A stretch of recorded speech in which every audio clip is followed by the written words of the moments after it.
going to present a first, that is in introduction to energy systems and resources. So I'm going to cover the topic on the energy resources and the energy systems and their impacts. So hi guys, I'm Sanchit. I'm from Triple E department and my roll number is 2201580212. Yeah. So these are the objectives I'm going to cover in this presentation. Firstly, the energy systems. What are energy systems? What is its definition? Where can we find the energy systems in real life? And the second one is energy resources. There are basically two types of resources that are renewable or non-renewable. We are going to see that in much detail in the coming slides. The third one is the system components. What all are the system components that are present? I will be discussing about that. Finally, we will conclude with the future trends. Yeah. So defining energy systems. So what is the definition of energy systems? So we can say that the interconnection, so the interconnected network of components and processes which are involved in production, distribution, transportation, and storage of energy. So that is the definition of energy system. To put it simply, I have given the definition here in the presentation. It is the interconnected network of energy sources, the processes, and the distribution part of it. So if I tell about the examples, the power plant, the smart grids, and the energy storage cumulatively is called as an energy system. So where can we find this energy system in our life? So we can find or we daily use it as our basic need, that is the electricity, and we go to places in transportation that also involves energy systems. We use energy systems for heating purpose. We use it in industry for mass production of products. Next.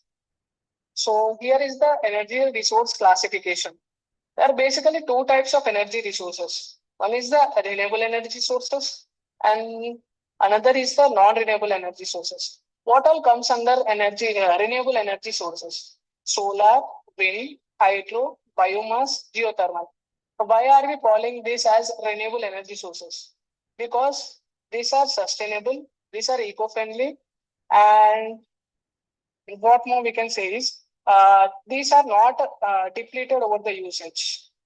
So coming to the non-renewable energy sources, coal, oil, natural gas, and nuclear are considered as non-renewable energy sources. So those type of resources are finite in nature, and they cause a great deal for the environment over its usage. So basically, it is environmentally harmful if you use these products at a mass. So what are the components of energy systems? So we have discussed about the sources, right? In the previous slide, those are the sources required for the production of energy. So that is the source. Next is the conversion. So what is conversion? Transformation of that source. I mean to say the solar, wind in renewable or coal, oil in non-renewable into useful energy. That is into a mechanical energy which are used for rotating turbines, which is in turn rotates generator for the purpose of generation of electricity.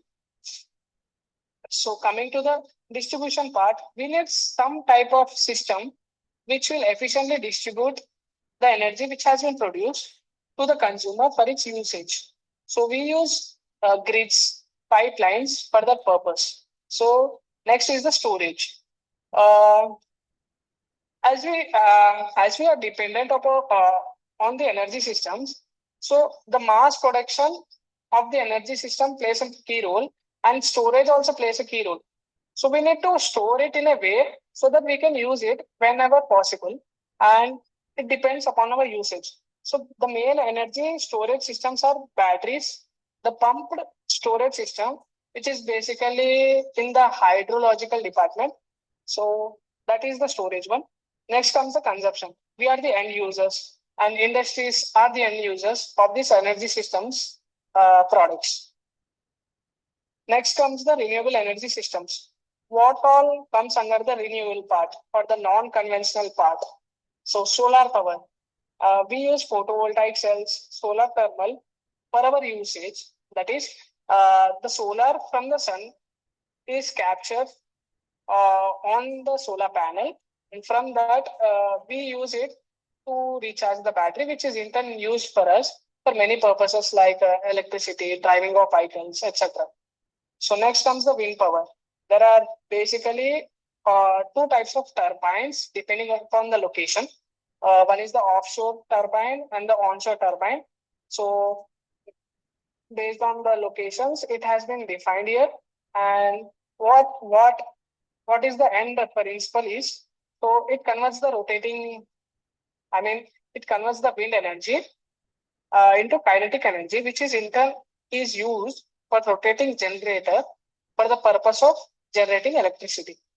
So this is the main principle behind the wind power. Next comes the hydropower. So we basically build dams so that we can keep the water at a higher level, and through turbines which are coupled to the generators, uh, when the water is released from a very high level, when it flows to the low level because of the potential difference, we can see that the turbine rotates and thus produces electricity with the help of generator. So these are the main three renewable energy systems which have been largely incorporated. So what are the emerging technologies in this area is hydrogen fuel cells and the wave energy. The next are the non-renewable energy systems. What all comes under the non-renewable energy systems? First and the foremost are the fossil fuels. So fossil fuels such as coal, oil, natural gas, these are called as conventional energy resources because it has been widely adopted over a long period of time. So that is why these are called as conventional energy sources. So because of these non-renewable energy sources, which are depleting in nature, uh, and also they have certain environmental concerns. Due to overusage of these fossil fuels, it can cause us air pollution, and it can also lead to greenhouse gases. So next comes the nuclear power.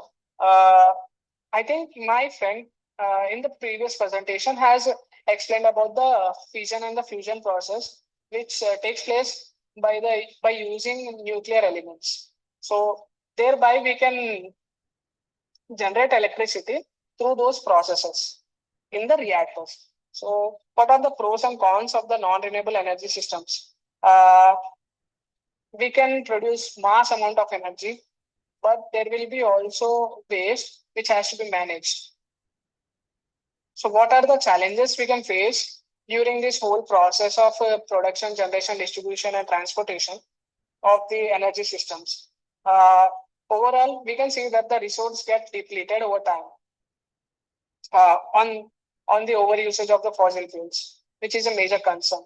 So this can lead to climate changes also.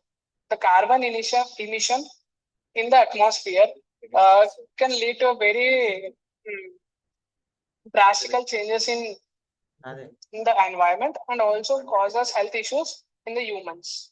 Not only the humans, it also affects the biodiversity as well. So and it can lead to global warming.